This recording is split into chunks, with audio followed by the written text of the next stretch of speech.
as the weather heats up, homes and offices are going to start running their air conditioners, and that circulates all the air that we're breathing.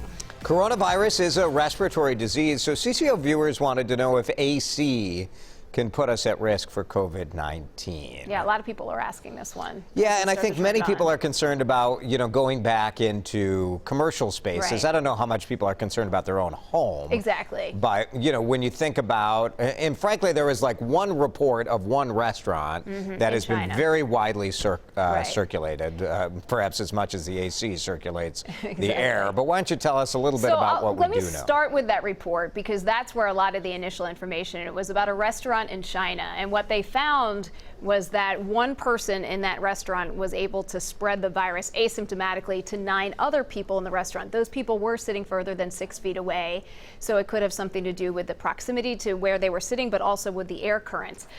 So there was this idea early on, could air conditioning or some sort of cooling system keep pushing that virus in the air?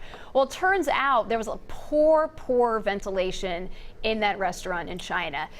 Investigators, researchers at the University of Oregon tried to simulate this again. And yes, the virus can circulate through the air, through those air currents.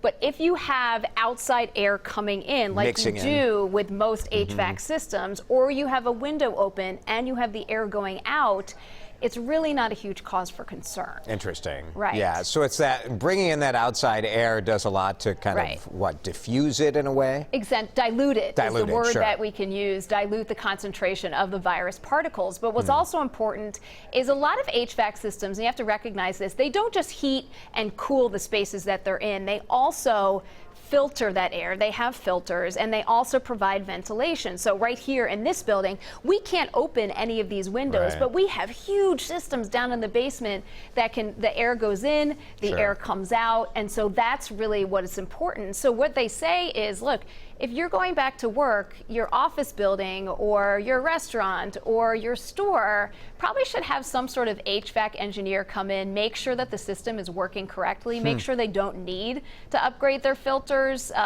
These are all things that really need to be checked out before companies start opening up. But knowing that, I mean, it's something that even you think about this workplace where you have people maybe coming back the second floor, and do you worry about if someone upstairs gets sick?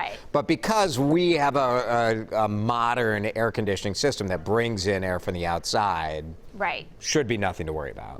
And so that you talk about at the beginning of this segment, talking about your homes. So one of the recommendations from all of the experts I talked with yesterday is every so often turn off the AC in your house. Open up those windows. Modern air conditioning systems in homes will have that similar ventilation, but some of the older homes won't. The experts said, though, a lot of those older homes are super drafty, so the air is coming in through anyway. But it is a good idea to keep that window open. Yeah, makes sense. I mean, and certainly I know workplaces and restaurants are taking all of the precautions they can. They don't want to be the place that spreads it. That's the thing. This is just one more step. It's much more likely that if you were to get COVID, it would come from close contact with someone. Almost all the cases, that's what we're hearing.